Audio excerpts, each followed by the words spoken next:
गणेशपुराणं क्रीडाखण्ड त्रयोदशोऽध्यायः विघण्टदन्तुरयोर्वधः।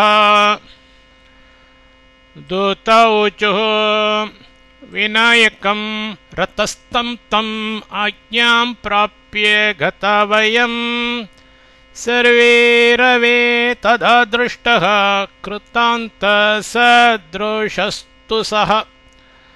सर्वे निशाचरा स्वामिन्मृतस्तद्भीतितो नघ वयं तव प्रसादेन जीवन्तस्त्वां समागताः। ईश्वरीय कृपायोगात् सिंहवृन्दान् गजा इव त्रैलोक्ये तु पुमान् नास्ति यो योध्येत् सह तेन वै। कवच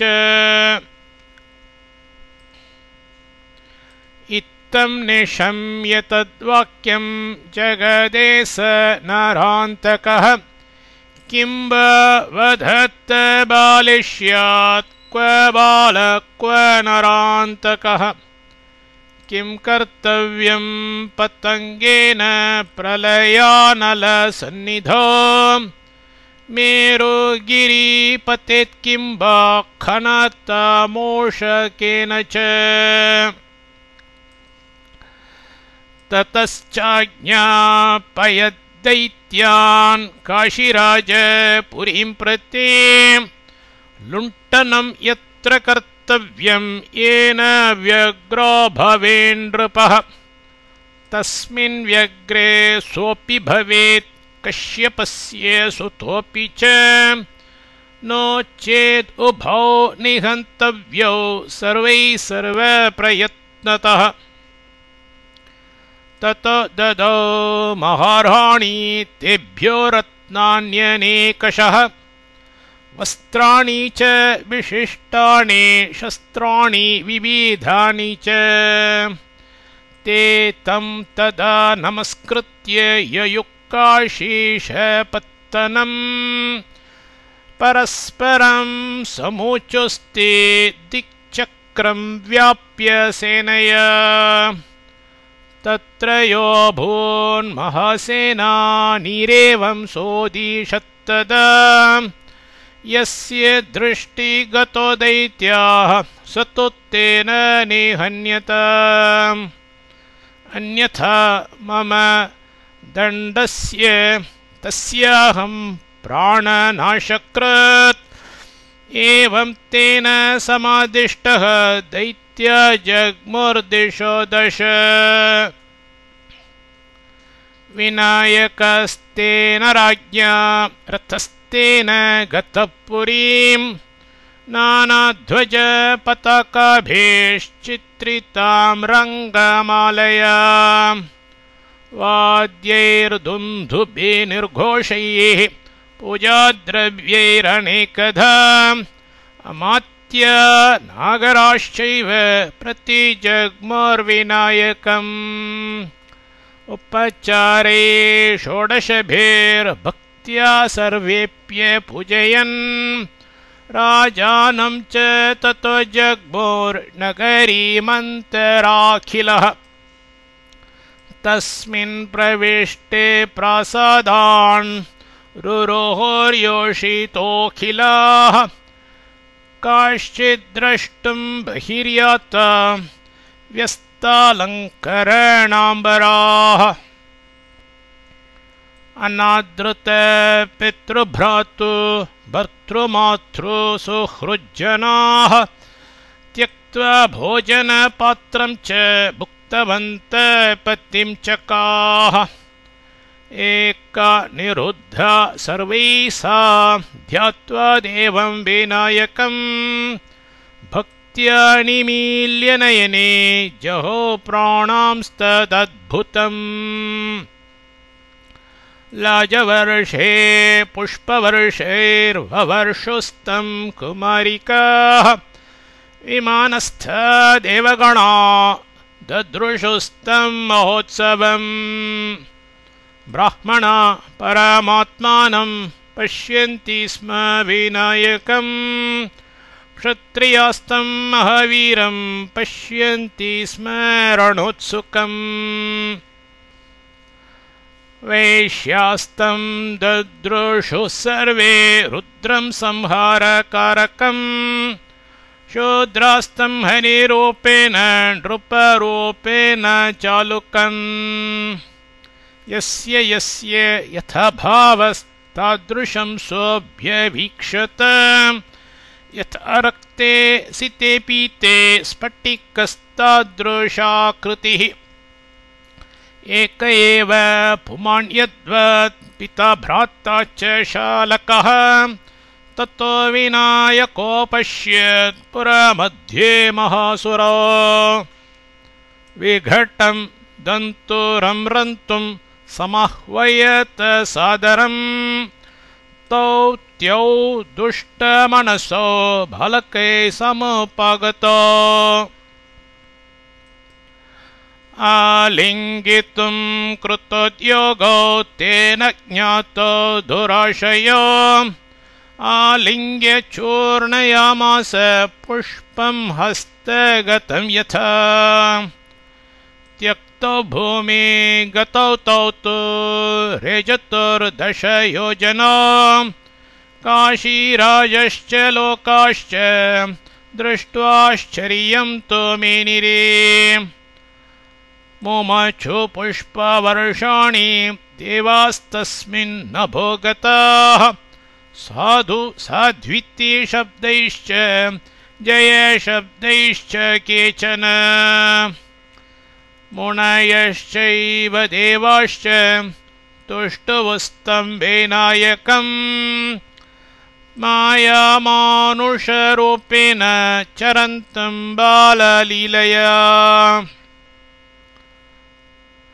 शक्रादीनामजेयव्यौ तावनेन हि चूर्णिता ततो वीतिरतिक्रम्य रतो यातोऽग्रतोऽग्रतः ततोऽन्यावसुरौ दृष्टौ हन्तुमेनं समीयतुः पतङ्गविधूलौ नाम्ना वात्यारूपौ महाबलो ततो व्याकुलितो लोको रजसाच्चादितोऽखिलः प्रासादवृक्षसङ्ख्याश्च पतितवसुधातले प्रावारनिचयभान्ति गगने पक्षिसन्निभाः केषाञ्चिन्मस्तकात् प्रेतोरुष्णिवाणी दिशो दश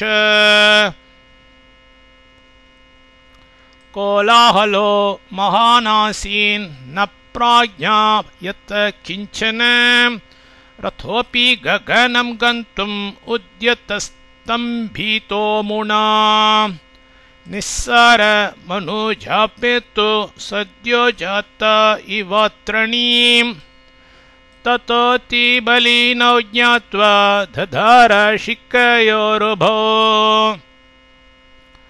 एकेन मुष्टेन देवो भ्रामयित्वा बलाच्चिरम् तत्याजस धरापृष्ठे व्यसोतो ददृशे जनः तर्कयामास देवोऽयं कश्यपस्य सुतो बली यतोऽनेन हतवेता वसुरौ योजनायतो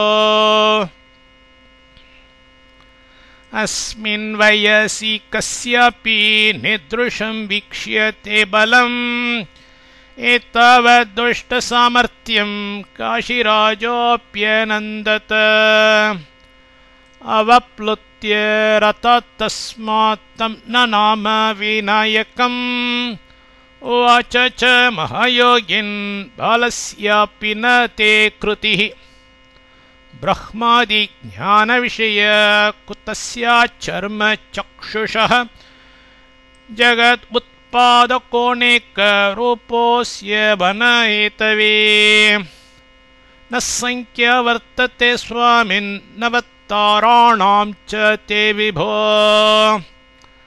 ततो ग्रतो रथो यात् स्त्वरया नृपतेर्गृहम्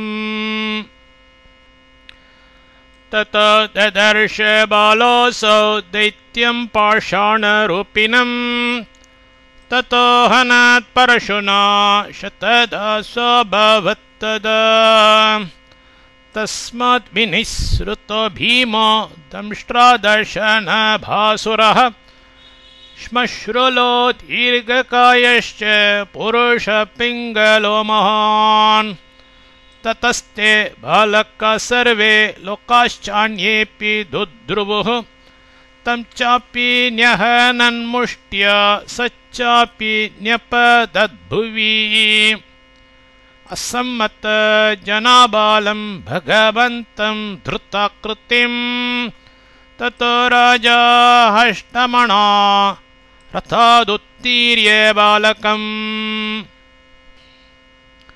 अन्तःप्रवेशयामास स्वयमादाय सत्वरम् रत्नवर्णमये स्वीये आसने चोपवेश्यतम् उपचारे षोडशभिः प्रपूज्य च यथाविधि महार्हवस्त्राभरणैर्दिव्यैश्चैव सुगन्धिभिः परमाह्लादसंयुक्तस्तुष्टावचननाम च अन्नं च षड्रसं नानापक्वान्नं व्यञ्जनान्वितम् सुहृद्भिर्भोजयामास परमान्नमनेकधा ततो नानाफलान्याशो ददौ तेभ्यो नराधिपः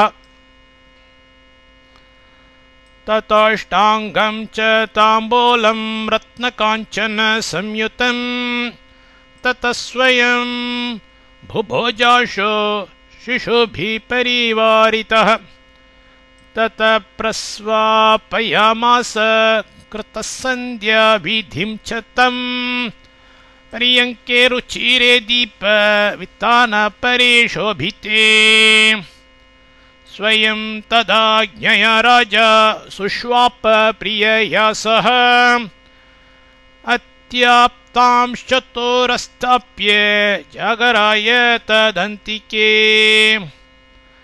अत्याप्तांश्चतुरस्थाप्य जागराय तदन्तिके इति श्रीमदादि श्रीमन्महागणेशपुराणे क्रीडाखण्डे बालचरितं नाम त्रयोदशोऽध्यायः।